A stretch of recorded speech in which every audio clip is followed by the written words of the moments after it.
Hello again, Colleen Joy. Lovely to reconnect yet again on the Wisdom Dialogues with Colleen Joy, hosted by Odyssey Magazine.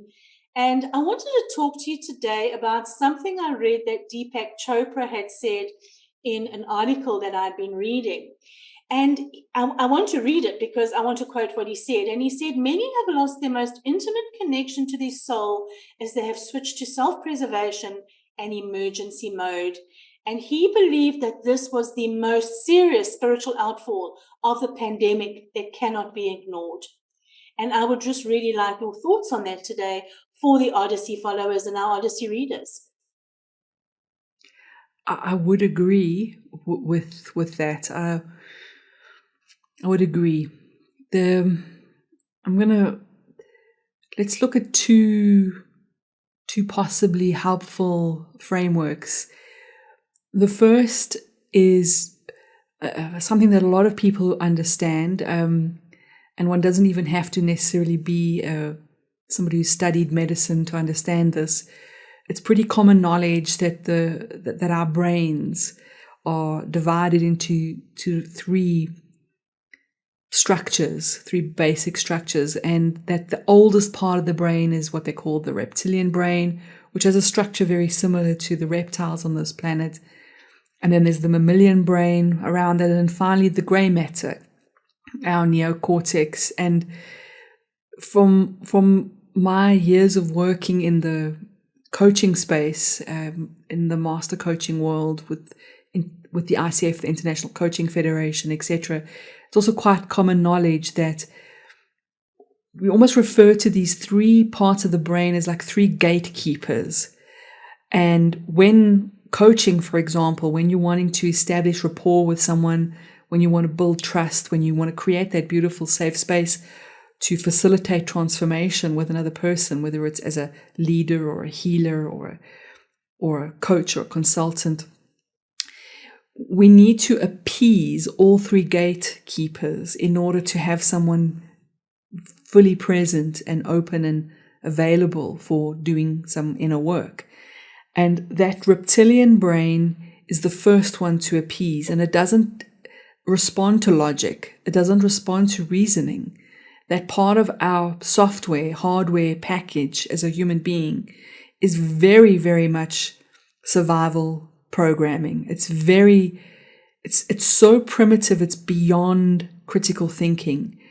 So what happens is that when that is dominant, we really can't think straight. We can't reason. We've lost our capacity to have critical thinking. Then the mammalian brain is that part of our hardware software package that is common with mammals. It's belonging, it's loyalty, it's a feeling of belonging to a tribe. And we also lose that when that reptilian, very survival programming is dominant. Now, if we just take a sidestep now, so first of all, on that level, we recognize the part of ourselves that is there to help us when the house is burning, that the reptilian brain goes into adrenaline, it pulls on physical resources so that we go into fight or flight mode. But if we're in that permanent state, we need to understand that we are denied our critical thinking. If you've ever been in an argument with someone, you'll notice how we switch from being able to be reasonable to just going into quite an aggressive, non-thinking state. So knowing that about ourselves, I think, is really important so that we can calm ourselves down and access our full resource, including the resource of our soul. So now I'm going to step sideways into the work that I was privileged to do in my late 20s, early to mid 30s, where I was studying with Dr. Michael Newton, the best-selling author of Journey of Souls, and was privileged for just a few years to work on his board as a director and traveling to the United States and to England to be a part of his really amazing work. And he, of course, pioneered the methodologies, hypnotherapy methodologies, to access what is called the superconscious mind, which is the soul's mind. And in all that research, he, at one point in his career, he'd facilitated more than 6,000 regressions, and he was very vigilant about trance depth and authenticity. He would only count regressions that were absolutely 100%. He never led people. He didn't plant ideas. He was a man of great integrity. He went on to facilitate even more than 6,000 in his full career.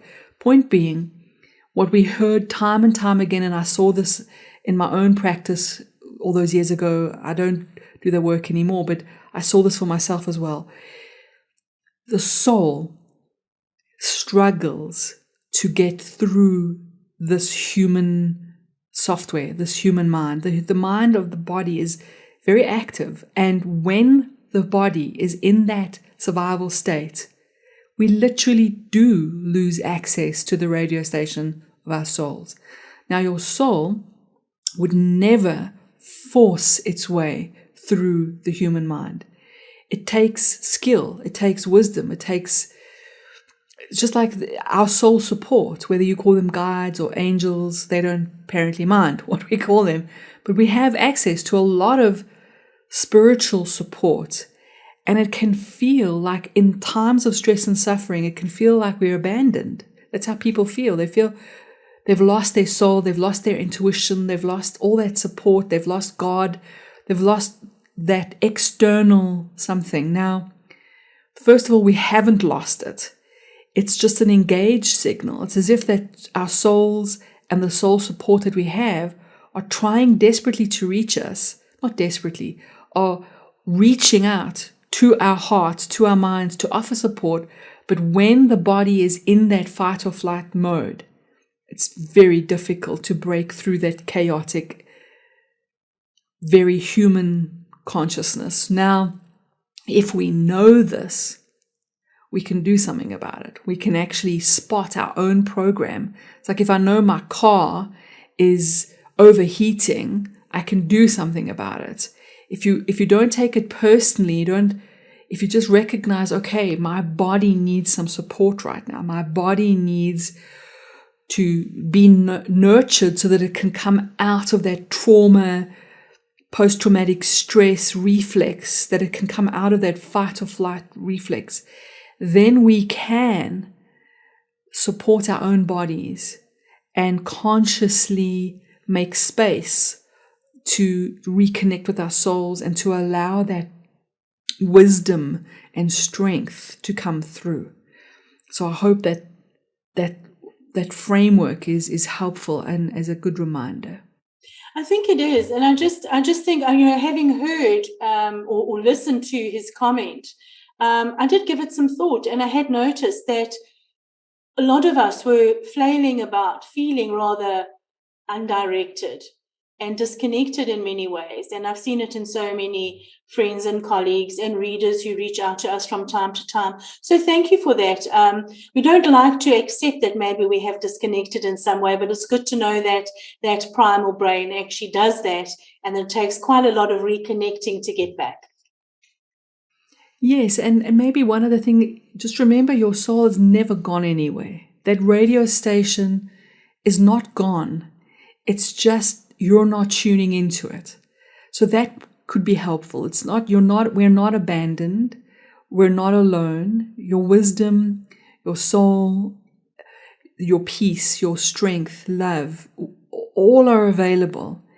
It really just means we might have to work a little bit to support our own bodies to resource themselves, to calm down, to literally give your body what it needs to feel safe again in order to access your soul's wisdom again.